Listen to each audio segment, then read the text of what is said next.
সারাদিনের খবর নিয়ে আমাদের নিয়মিত আয়োজন। আজ সারাদিন সঙ্গে আছে ইমদাদুল হক। নির্বাচন ও বিএনপি নিয়ে ডক্টর ইউনূস যে বক্তব্য দিচ্ছেন তাতে সরকার প্রধান হিসেবে তাকে নির্বাচন করা ভুল ছিল বলে মন্তব্য করেছেন বিএনপির স্থায়ী কমিটির সদস্য গয়েশ্বর চন্দ্র রায়। আমির খসরু মাহমুদ চৌধুরী বলেন, অন্তর্বর্তী সরকার কি করলো তাতে কিছু যায় আসে না। নির্বাচনের মাধ্যমে জনগণের সরকার প্রতিষ্ঠায় বিএনপির লক্ষ্য। অনিবন্ধিত কয়েকটি রাজনৈতিক দলই নির্বাচন চায় না বলে অভিযোগ করেন তিনি। বিএনপির আরেক স্থায়ী কমিটির সদস্য সালাউদ্দিন আহমেদ বলেন, যারা নির্বাচন চায় না তারা বিএনপি নেতাদের দেশদ্রোহী ও অন্য দেশের এজেন্ট বলছে। গণতন্ত্রের জন্য জীবন দেয়া শহীদদের স্বপ্নের দেশ গড়তে সবাইকে ঐক্যবদ্ধ হওয়ার আহ্বান জানিয়েছেন বিএনপির ভারপ্রাপ্ত চেয়ারম্যান তারেক রহমান। সাবেক রাষ্ট্রপতি জিয়াউর রহমানের ৪৪তম শাহাদাত বার্ষিকী উপলক্ষে লন্ডনে যুক্তরাজ্য বিএনপির মিলাদ ও দোয়া মাহফিলে তিনি এই আহ্বান জানান। নিবন্ধন ও প্রতীক ফিরে পেতে জামায়াতের করা আপিলের রায় কাল। প্রধান বিচারপতির নেতৃত্বাধীন ৪ সদস্যের বেঞ্চের কার্যতালিকায় ১ নম্বরে রয়েছে। আইনি লড়াইয়ে জয় পাওয়ার আশা করছেন দলটির আইনজীবী। জুলাই আগস্টে মানবতা বিরোধী অপরাধের মামলায় শেখ হাসিনা, সাবেক স্বরাষ্ট্রমন্ত্রী আসাদুজ্জামান খান কামাল, সাবেক আইজিপি চৌধুরী আব্দুল্লাহ মামুনের বিরুদ্ধে আনুষ্ঠানিক অভিযোগপত্র দাখিল করা হবে কাল, জানিয়েছেন আন্তর্জাতিক অপরাধ ট্রাইব্যুনালের চিফ প্রসিকিউটর তাজুল ইসলাম। বলেন, ডিসেম্বরের মধ্যে জুলাই আগস্ট হত্যাকাণ্ডের বিচার দৃশ্যমান হবে। বিচার এমনভাবে করা হবে যাতে এর মান নিয়ে কেউ প্রশ্ন তুলতে না পারে।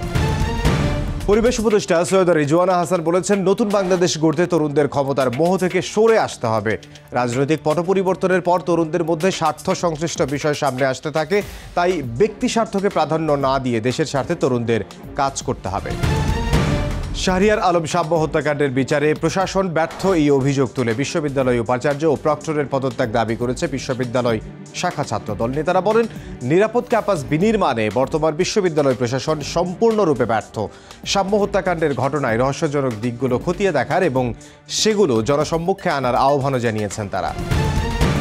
স্বাস্থ্য উপদেষ্টা নুরজাহান বেগম বলেছেন, তামাক কোম্পানির নানা প্রলোভনে দেশের যুব সমাজ সহ অসংখ্য নারী পুরুষ আসক্ত হয়ে পড়ছে।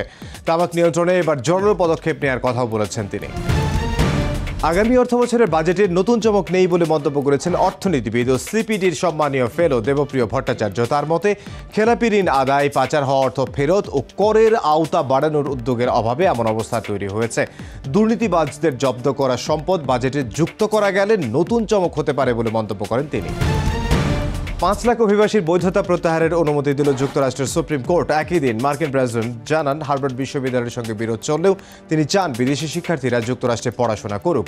ডিওজির প্রধান হিসেবে ইলন মাস্কের শেষ দিনে তাকে ধন্যবাদ জানিয়ে প্রেসিডেন্ট বলেন, মাস্ক ভবিষ্যতেও প্রশাসনের সঙ্গে যুক্ত থাকবেন। ইউরোপিয়ান ক্লাব ফুটবলের রোমাঞ্চকর রাতে বার্লিনে নিষ্পত্তি হবে চ্যাম্পিয়ন্স লিগের ৭১তম শিরোপার। মুখোমুখি দুই পাওয়ার হাউস ইন্টার মিলান আর পিএসজি। গার্ডিওলার পর দ্বিতীয় কোচ হিসেবে দুই ক্লাবের হয়ে ট্রিপল জয়ের সুযোগ লুই এনরিকের সামনে। অ্যালিয়েন্স অ্যারোনায় ম্যাচ শুরু হবে রাত ১টায়। এই ছিল আজ সারাদিনে, দেখা হবে আগামীকাল।